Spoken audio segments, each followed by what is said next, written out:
perkenalkan kami dari kelompok 2A. Di sini kami ingin menjelaskan tentang sate taichan. Sebelum itu, perkenalkan, Saya Erlisha Azara. saya Nadia Tusulfa. Saya Siti Sabila Deviana. Selamat menonton. Nah, jadi sekarang saya ada di Kopi Nama. Kopi dan Taichan adalah tempat yang sangat populer di Cirebon untuk menikmati sate taichan yang juicy dan lembut sambil ditemani live musik dan suasana hangout yang asik. Tempatnya ada di Jalan Pekiriman nomor 2. Terus di sini itu harganya juga terjangkau. Meskipun beberapa pelanggan menyebut kalau misalnya rasa dan porsi itu harus bisa lebih bersahabat. Nah, kalau kamu sedang berada di Cirebon nih dan ingin menikmati sate taichan yang terkenal, kalian bisa ke sini. Nah, di sini juga pelayanannya juga cepat. Harganya juga terjangkau, ramah, dan bisa direbutkan jika ramai. Jadi terdapat asal-usul sate taichan itu dua versi. Versi pertama menyebutkan bahwa seorang warga Korea mengajarkan cara membuat sate tanpa bumbu kacang kepada pemilik warung sate Madura di Senayan. Awalnya menggunakan sambal biasa, lalu dimodifikasi menjadi sambal khas taichan. Terus ada versi kedua yang lebih banyak dipercayai, yaitu menyebutkan bahwa pada tahun 2014 seorang pria Jepang bersama pasangannya datang ke warung sate Pak Amir di dekat GBK.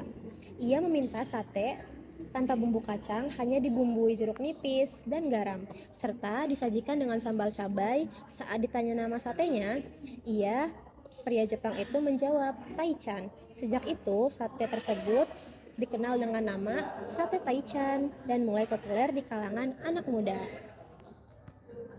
Selanjutnya itu ada ciri khas dan keunikan sate taichan. Bahannya terlebih dahulu sate taichan sebenarnya sama dengan sate pada umumnya, yaitu daging ayam dan daging sapi. Namun, yang membuat sate ini berbeda dengan sate pada umumnya adalah bumbu yang digunakan. Seperti yang kamu tahu, sate taichan tidak berwarna coklat, melainkan berwarna putih pucat. Hal ini karena tidak menggunakan bumbu kecap, dagingnya hanya diberi jeruk nipis dan garam saja. Selain itu, penyajiannya juga tidak dilengkapi dengan bumbu kacang, hanya sambal saja. Cara pembuatan sate taichan juga tidak berbeda dengan sate pada umumnya, yaitu dibakar di atas arang. Karena tidak menggunakan kecap dan bumbu lainnya, maka satenya terlihat pucat. Inilah yang membuat ciri khas pada sate taichan. Banyak anak muda yang menyukai sate taichan, rasanya yang khas. Selain itu, sambalnya juga pedas, menjadi salah satu daya tarik sendiri. Daging sate taichan lebih juicy karena tidak ada bumbunya. Kamu lebih bisa merasakan dan sensasi daging juicy karena lumer di mulut. Ketika menikmatinya, untuk bumbu para pencinta daging pasti suka dengan menu sate taichan. Nah, perbedaan sate taichan tuh ada dua. Ada yang sate taichan bakar sama sate taichan goreng. Nah, kalau sate taichan bakar itu teksturnya itu lebih kering dengan aroma yang asap bakaran, sama warna dagingnya tetap putih pucat. Terus rasanya juga gurih, asam segar. Tapi kalau yang goreng, daging ayamnya itu ditumis dan digoreng setelah dibumbui lalu ditusuk seperti sate. Itu ciri khasnya itu lebih juicy dan agak berminyak. Tidak ada aroma asapnya, tapi rasanya gurih lebih kerasa karena bumbunya resap lewat goreng. Terus cocok juga buat suka sate dengan rasa lebih kuat tanpa rasa smoky. Jadi kalau bakar itu lebih smoky, kering dan ringan, sedangkan goreng itu lebih gurih, berminyak dan lembut.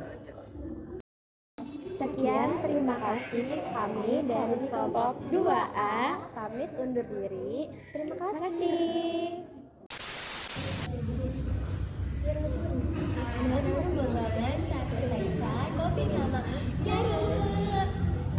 Cara membuat sate tanpa bumbu kacang kepada pemilik warga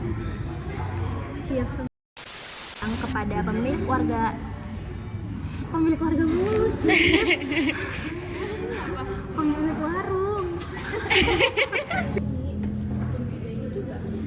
Nah,